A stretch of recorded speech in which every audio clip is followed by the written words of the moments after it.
Terima kasih pemirsa, Anda masih bersama kami dalam Semangat Siang Indonesia. Indonesia harus semangat. Ya, nah di tengah isu kesetaraan gender muncul pertanyaan bagaimanakah muslimah itu harus menentukan sikap.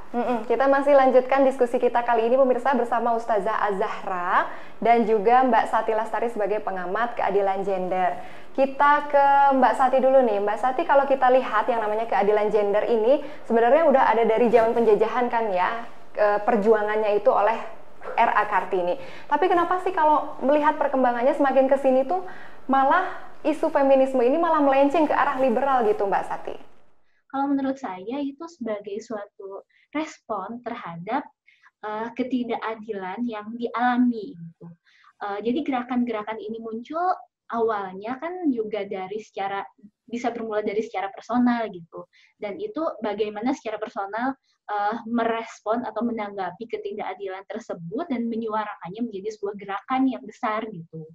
Ditunjang dengan keterbukaan informasi, kita bisa mudah mengakses informasi dari mana saja gitu, dan juga didukung dengan gerakan serupa gitu yang saling mempengaruhi satu sama lain gitu. Jadi satu gerakan muncul, yang lainnya ya terstimulus gitu ke arah yang liberal atau radikal tersebut, seperti itu.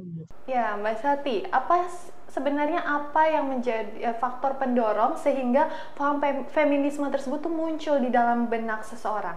Menurut saya faktor pertama itu pembentukan dari keluarga gitu. Yang paling dasar itu dari keluarga, dari pola asuh, bagaimana dia dibentuk sejak kecil. Pertama itu dari keluarga. Selanjutnya dari pengalaman yang didapatkan.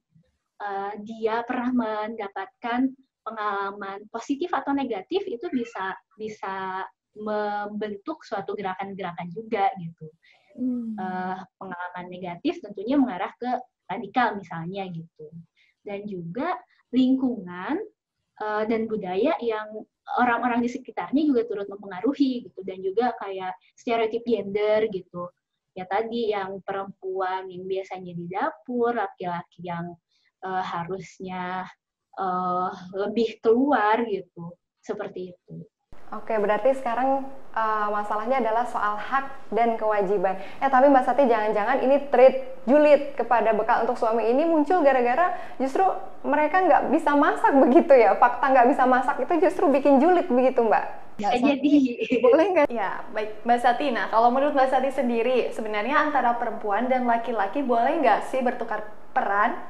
Perempuan dan laki-laki bertukar peran menurut saya boleh banget gitu. Sebenarnya kenapa kita ada pemikiran atau peran apa sih untuk laki-laki, peran apa untuk perempuan, itu disebutnya juga stereotip gender, ya karena menurut saya itu terjadi karena minat dan kemampuan masing-masing gitu. Jadi laki-laki misalnya lebih seneng ngulik hal-hal yang teknis, mekanis gitu. Itu ya karena memang interest-nya di sana gitu. Perempuan bisa nggak? Ya bisa juga gitu. Terus kalau di psikologi gender ada yang namanya androgini. Katanya di dalam diri kita tuh ada sifat feminim dan maskulin. Feminim itu hal-hal yang lembut, mungkin seperti itu gitu. Maskulin itu yang sebaliknya gitu. Terus kenapa sampai muncul tren bekal untuk suami dan sampai trending topik banget gitu, karena menurut saya karena perempuan yang lebih sering bercerita tentang kehidupan pribadinya. Kalau laki-laki kan lebih seringnya itu di inner cycle-nya dia gitu. Jarang tuh ada laki-laki yang ngepost habis benerin lemari untuk pakaian istri tercinta, kan jarang gitu kan, kita nggak pernah denger itu kan gitu. Makanya perempuan makanya isu itu gitu yang lebih muncul gitu. Terus dulu dosen aku selalu bertanya di kelas, laki-laki jahit pakaian boleh tidak? Boleh, kita jawab. Perempuan ngecat rumah boleh nggak? Boleh, ya boleh-boleh aja kan sebenarnya selagi mampu gitu. Cuman kondisinya misalnya saya masih menyusui gitu, ya repot juga kalau harus ngecat rumah sementara masih menyusui gitu kan. Sementara menyusui itu suatu pekerjaan yang nggak bisa ditinggalkan gitu. Jadi ya lebih luang waktunya itu untuk laki-laki seperti itu. Oke, jadi menurut Mbak Sati, tolong ditegaskan lagi Mbak Sati, keadilan gender itu ada batasannya atau enggak? Gak ada batasnya gitu. Karena ya kesetaraan gender itu suatu kesempatan yang terbuka bagi perempuan atau laki-laki untuk mengaktualisasikan dirinya.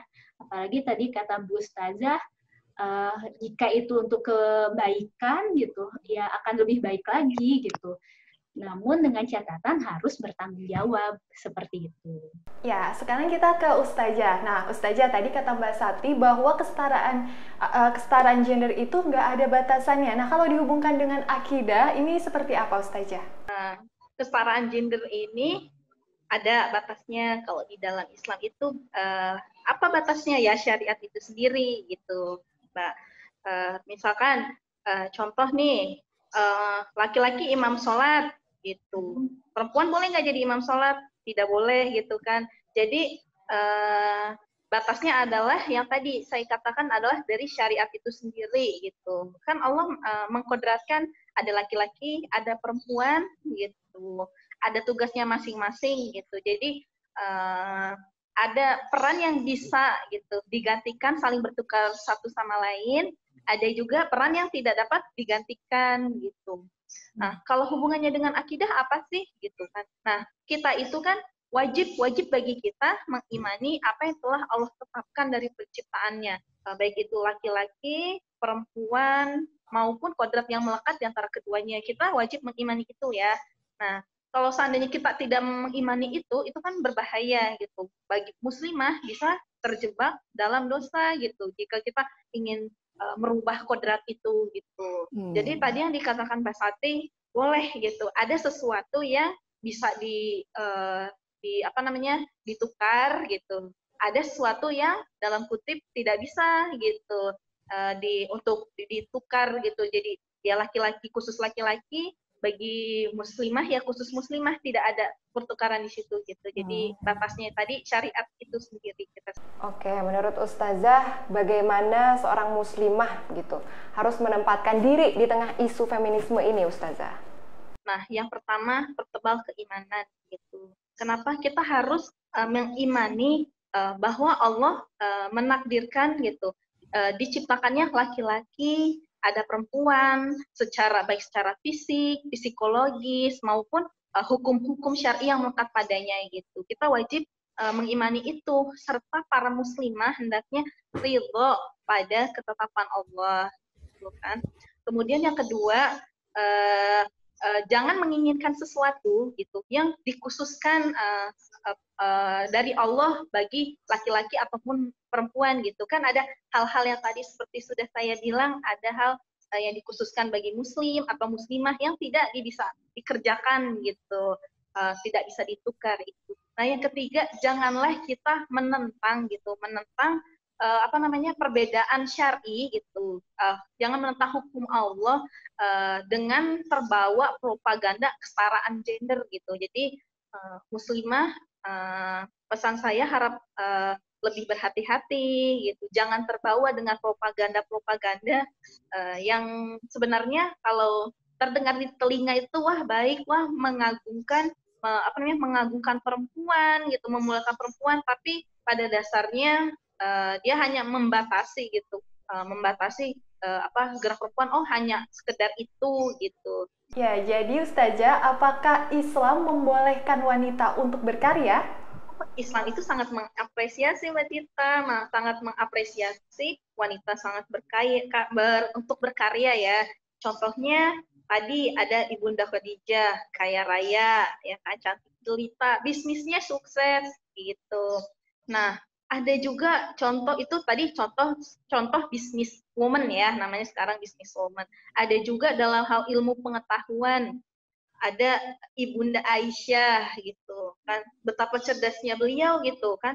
Beliau itu mampu meriwayatkan hadis dari Rasulullah SAW sebanyak 2.210 hadis. Itu kan sangat luar biasa gitu. Saya pribadi aja mungkin bisa dihitung ya dengan jari berapa hafalnya gitu. Berarti kan itu lambang sebuah kecerdasan seorang muslimah Itu. Kemudian di sains ada ahli bedah dan perawat pertama nih wanita dalam Islam, berupa Aidah binti Ka'ab gitu. Nah, terus juga di medan peperangan nih yang konon katanya wajib gitu, kudu harus laki-laki, ada Nusaibah saat itu yang waktu saat itu perang Uhud melindungi Rasulullah SAW dengan pedangnya gitu. Itu kan tidak dinafikan bahwa Islam mendorong wanita untuk berkarya gitu. Jadi dalam Islam prinsipnya Mbak, lakukanlah apa yang kamu inginkan selama tidak bertabrakan, tidak melenceng dari syariat Islam gitu. Jadi di sini kalau perempuan mau mengaktualisasi dirinya, silakan gitu. Oh, saya pengen berpendidikan tinggi, silakan kuliah sampai S3 gitu. Itu sangat tidak dilarang, bahkan dianjurkan gitu kan. Gitu. Atau saya pengen jadi bos gitu, males jadi anak buah terus. Itu sangat bagus, kenapa gitu? Karena dengan menjadi bos kan membantu banyak orang, membuka lapangan pekerjaan. Nah, hal itu sangat diapresiasi dalam Islam, Mbak. Seperti itu. Oke, kalau gitu Ustazah, gimana sih cara mencapai keseimbangan antara hasrat berdikari dari wanita versus hal-hal yang berbau kodratullah begitu Ustazah? Ayo Islam mendorong, ayo lo perempuan maju, sudah banyak nih contohnya gitu, perempuan muslim sukses, solihah, masuk surga gitu kan. Kita kan ingin mengejar itu, jadi silakan kerjakan, rambu-rambu kita adalah syariat itu sendiri, insya Allah aman. Baik, terima kasih Ustazah Az-Zahra sebagai pendakwah wanita dan juga Mbak Sati Lastari sebagai pengamat keadilan gender. Mudah-mudahan sehat selalu ya. Assalamualaikum Ustazah, Mbak Sati. Alhamdulillah ya, semakin membuka pikiran kita ya Mel ya. Semakin memberi pencerahan untuk kita sebagai muslimah. Jadi kesimpulannya adalah keadilan gender harus diperjuangkan, boleh diperjuangkan begitu ya. Tapi sebagai muslimah tentu ada batasannya atau rambu-rambunya. Jadi itu adalah apa Mel? Ya, jadi batasannya tadi kita sudah simak bersama-sama bahwa batasannya yang pertama, laki-laki memiliki peran untuk menjadi seorang pemimpin, entah itu pemimpin rumah tangga ataupun pemimpin sholat, dan itu tidak bisa digantikan oleh perempuan. Ada hal-hal tertentu yang bisa bertukar peran, tapi betul. Untuk hal-hal yang sudah diatur dalam ajaran Islam itu tidak boleh ditukar-tukar lagi ya. Berarti, jadi hukumnya udah ajak gitu. Iya, jadi rambu-rambu atau batasannya adalah syariat itu sendiri. Alhamdulillah ya, kita semakin terbuka pikirannya. Ya, kita masih akan lanjutkan obrolan kita tapi dengan tema-tema lainnya. Mudah-mudahan kita akan bertemu lagi di episode selanjutnya ya pemirsa. Saya Dita Ruspendi pamit dan juga saya Melia Ratna pamit undur diri. Terima kasih atas kebersamaan Anda. Wassalamualaikum warahmatullahi wabarakatuh. Sampai jumpa.